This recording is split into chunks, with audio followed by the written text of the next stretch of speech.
Welcome to another episode of Your Favorite Libertarian. Today we're going to decide, once and for all, which is the better pistol light. The Surefire X300U or the Streamlight TLR-HL.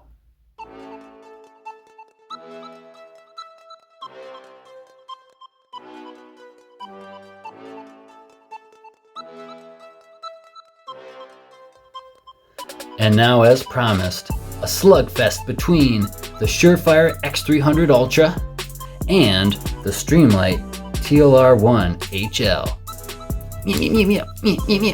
But of course, what comparison video would be complete without the Spec-Off?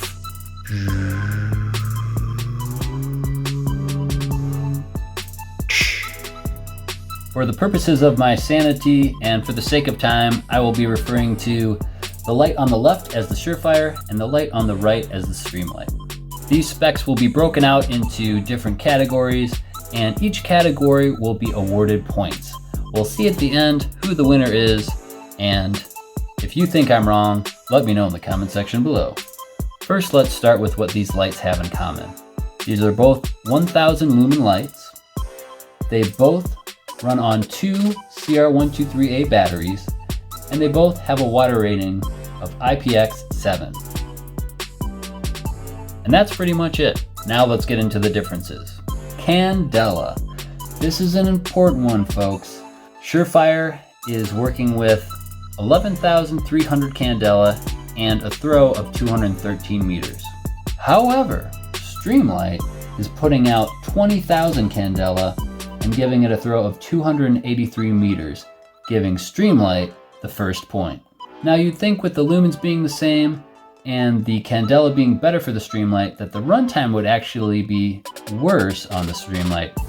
You'd be wrong. The Streamlight's runtime is 1 hour and 30 minutes, whereas the Surefire is only 1 hour and 15 minutes. Now let's talk about the length of these two lights. The Surefire is coming in at 3.6 inches, where the Streamlight is coming in at 3.39 inches. Another point goes to Streamlight. Shorter lights are easier to carry, faster out of the holster, and that's all I have to say about that. Moving on to the weight category, this was a bit surprising. I thought with the Surefire being so humongous that it would be heavier. In actuality, it weighs in at 4.1 ounces with batteries, but the Streamlight actually weighs in at 4.32 ounces with batteries, meaning the Streamlight is actually heavier, and I've got to give the point to Surefire. In another interesting turn of events, the Surefire has a smaller bezel diameter than the Streamlight. Surefire's bezel diameter is 1.125 inches, whereas the Streamlight is 1.47 inches, meaning that the Streamlight is girthier, and the point for bezel diameter goes to the Surefire. Now lastly, and this is a big one, the price.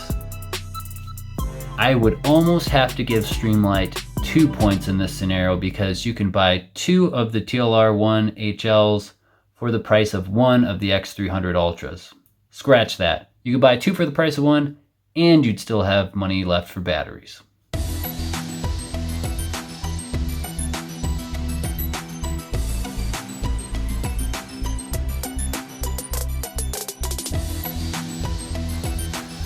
Alright, what'd you guys think of my grading system? Hope I didn't offend anyone. Anyway, now it's time to talk about user preferences. Now, we're going to throw the spec sheets out the window and we're going to talk about what I like and dislike about these two lights as I've been using them. First, we'll get into these switches, and I've been picking on the Surefire, so we'll start with the Streamlight.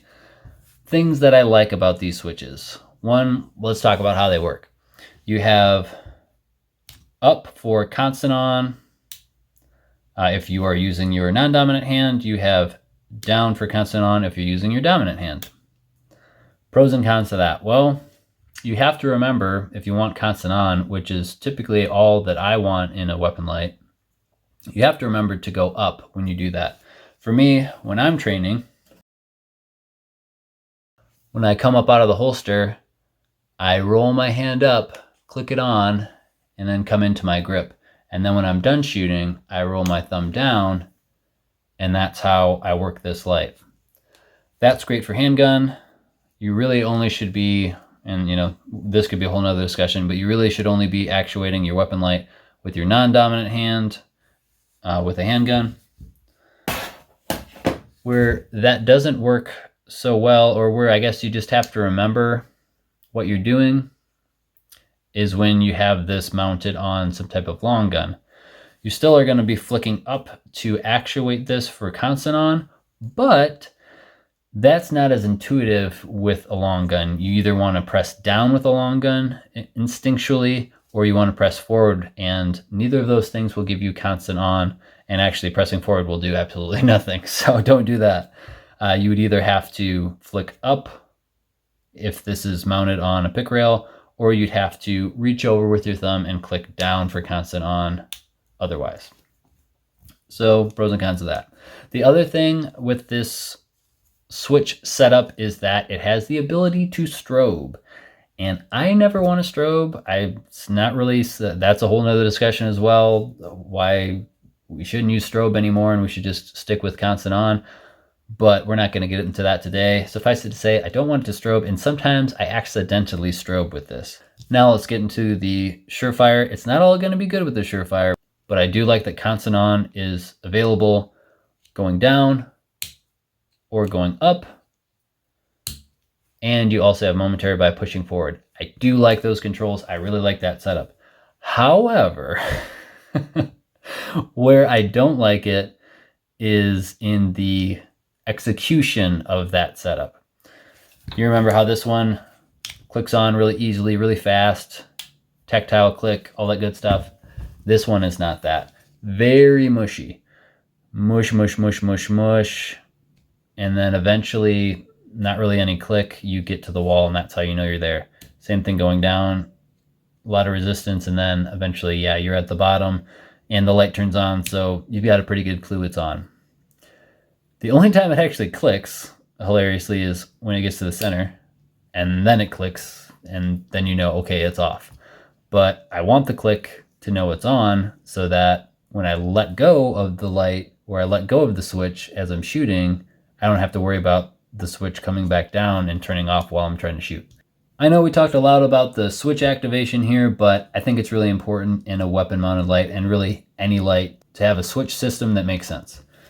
Also, again, we're talking about having this mounted on a long gun, because that is something some people do, because these are lighter than most weapon lights per se. And having the ambidextrous activation is great on this light, not as great on this light, provided you're not really training and you're just slapping this on. Something to consider. The other thing to consider with these two lights, if you're mounting this on a long gun, is the bezel diameter. Not a big deal when it's in a holster, obviously, but if it's on a long gun, it's going to matter. Why does it matter? If you have, let's say, a co-witness red dot sight that you're looking through, and you have the light on the top pick rail, and you're looking at a target, you don't want anything in the way. With this larger diameter bezel, I have about this much material that is in the way and is obstructing my view of the target. Whereas with this one, there's barely anything visible, just this little battery tray hinge, and that's it. So bezel diameter, considerations there. Now let's talk about attachment. I am going to have to say I like the attachment method of this guy a lot more. It's springy, so all I have to do is get it to the correct rotation, and you can figure out what that rotation is to get this on and off easy. You go, okay, now I'm just going to squeeze this, put it over, and then let go, and it's on. Then you have these little tabs that make it easy to twist this. So you can be like, okay, it's 1, 2, 3, whatever it is, you know how many times you have to turn it. And then this also lets me hand tighten this really tight, so I don't need a screwdriver or anything else to make sure this is on. I've shot this in multiple classes, and this has not come off just from hand tightening, and I haven't had to retighten it in the class. Where it's not so great is holstering. So my Safariland holster, these little nubs kind of rub it, so that's not great. So there'd be advantage to this for this one as far as it not rubbing on things. But here's the other thing I don't like about this mounting option for the Surefire. You're holding your gun with your right hand if you're right-handed. You're putting the light on with your left hand. Okay, let me loosen that a little bit. Okay, let's try that. Okay, now it's on. How do I tighten it now? I have to go around the back and kind of, is it righty, tighty, lefty, okay, there we go. Nope, I'm going the wrong way. All right, I think I'm going the right way now. Tightening, tightening, tightening. Okay, I feel it. It's got a wiggling now. All right, and then there, now you have it tightened, but not as easy to do. It's not a quick thing. This is kind of like you're having this on your gun all the time and you have it super tight, and then this lives on your gun forever. For people who are using their carry gun also as their home defense gun, if you want a weapon light that is going to be easily on and off so that you're not carrying this on you when you're walking around because it's uncomfortable to have the light on and the gun on you at the same time, you come home, you put this on, real easy to take on and off. Not as much the case with this guy. Just something to think about.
Close to a wall with a regular light bulb turned on.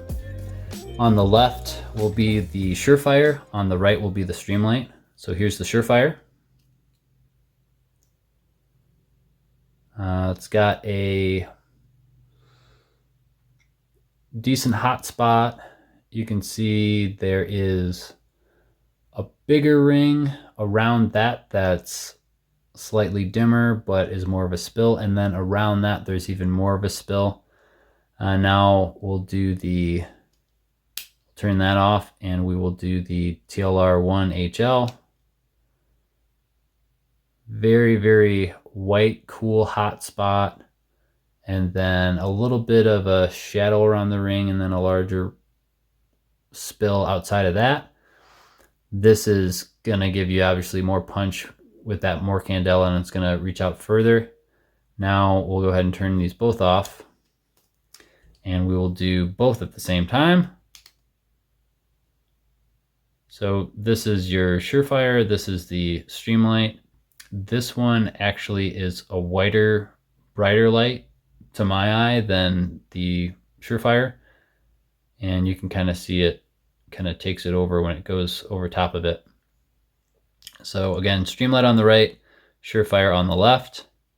Now let's turn the lights off in the room and see how they do. I'm gonna start again with the Surefire.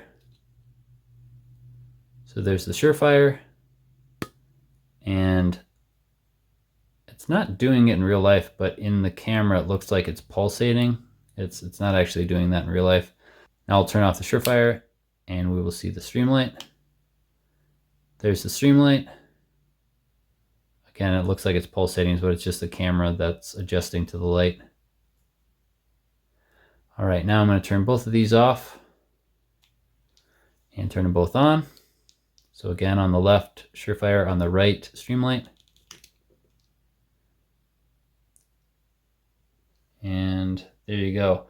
Again, I don't know if you can pick this up, but on the left, much warmer of a light for the Surefire, much brighter, cooler, whiter of a light for the Streamlight. Hope that helped. Final thoughts. Well, we've come to the end of our journey. The battle of the lights. Handgun light against handgun light. Lumens, candela, runtime.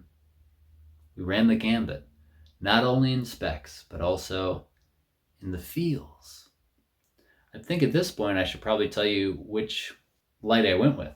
But before I do, I just want to say the reason that I did this comparison video was because, one, I wanted you guys to have the information so you can make a well-educated decision with your hard-earned money to figure out what you want to use to protect yourself, your loved ones, and innocent bystanders in the dark against evil, because evil typically lurks in the shadows. I also did this comparison video because I was trying to figure out which light I want to commit to so I can carry a light on my handgun, which I'm thinking about doing. And I've decided that holster will be molded around, you probably guessed it, the TLR-HL by a Streamlight.